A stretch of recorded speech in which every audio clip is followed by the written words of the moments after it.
Hello, my name is Matthew, and I'm here to showcase some of the new improvements that we made to our memorandum app from our Sprint 2. Okay, just as a reminder, our goal for this sprint was to finish fixing some of the bugs that we had in our first sprint and to start incorporating some new features. Okay, Mia did a great job and created the sign up button so that new users can sign up for our app if they don't already have an existing account. This is something that we're going to be looking forward to in our implementing completely in our Scrum 3. Right now, it does have just some basic functionality. It obviously doesn't let you create sign up for somebody who has an empty username and password. But right now, we're just going. But that was something that we'll be looking forward to introducing next sprint. Um, so let's go ahead and sign in with our default username and password. Awesome sauce. Okay. Okay. So I had the fortune of updating the agenda pad or page. There are a few things that I was able to do that made this thing look just a little bit better, in my opinion.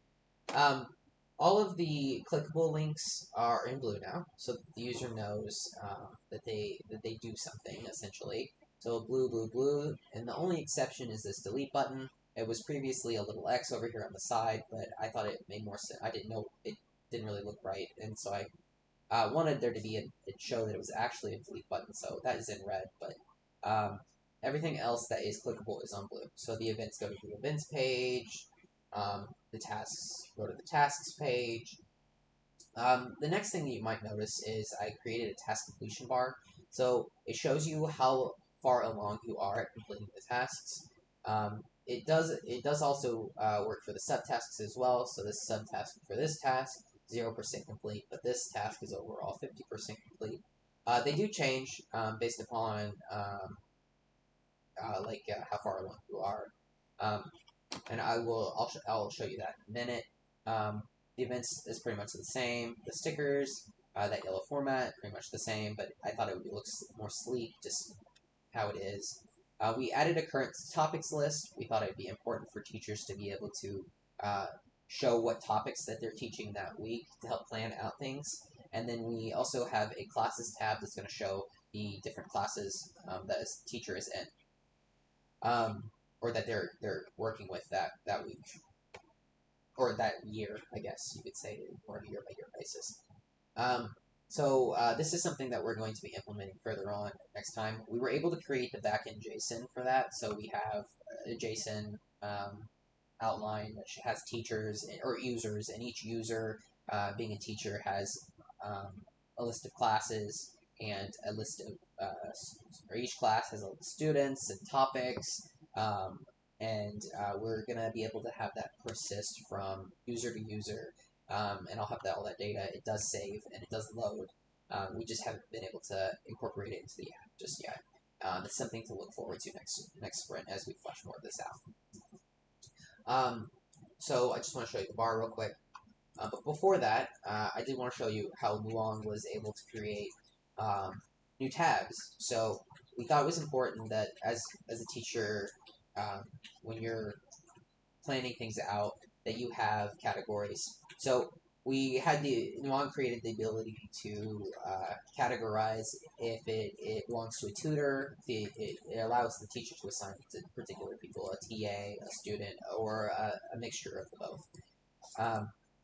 So we just thought that was important to include so that teachers will be able to plan out in allow maybe to plan for a tutor for that class or specific tasks or specific do lists for students or specific do lists for TAs or a mixture.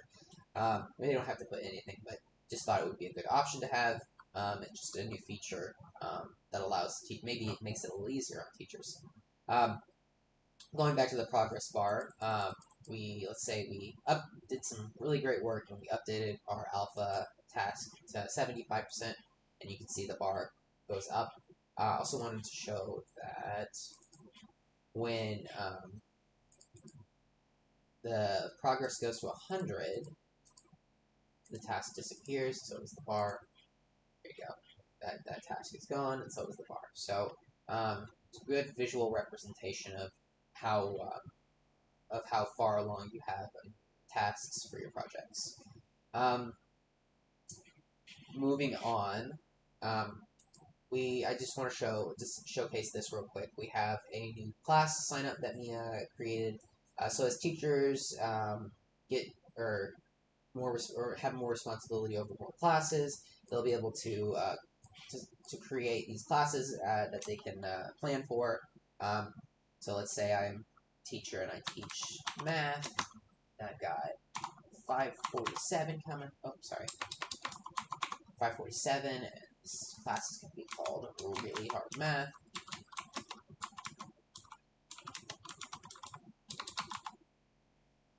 I can't spell, so that's why I'm a math teacher. Just joking. Okay. So we got Really Hard Math. It allows us to sign up for these classes, keep them, and then in the future we're going to be able to show students for these things and show topics, and so that teachers can have all of the necessary information that they need to plan these classes out. We also have the ability to remove a class that Mia created as well. So you know what? Say math 547 got canceled. I no longer want to teach that. I'm quitting.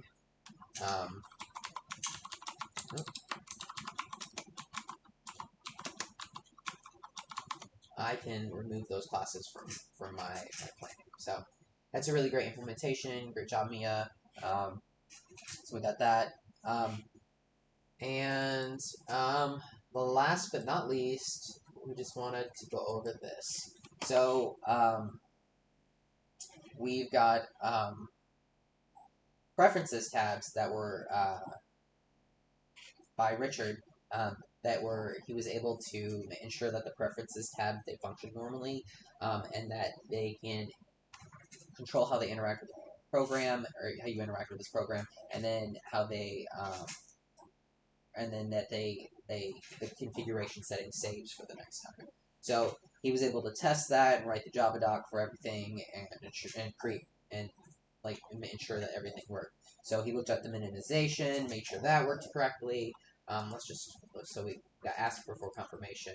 Say so right now that's set. So if I exit out of this, I'm sure it's gonna ask. Awesome sauce. I don't want to do that, so let's go ahead and change that to not asking preferences. So let's not ask.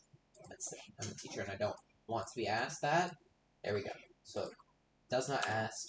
We run it again. If our preferences stay the same,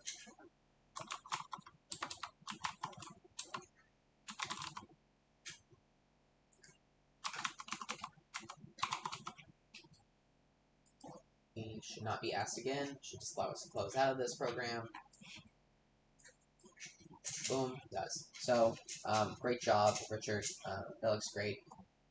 So hopefully this gives you a good overview of what we will be implementing next, what we're looking at, the functionalities that we maybe didn't get to that we're still kind of working on, and maybe some showcases some of the things that we were able to complete. So I appreciate you for watching.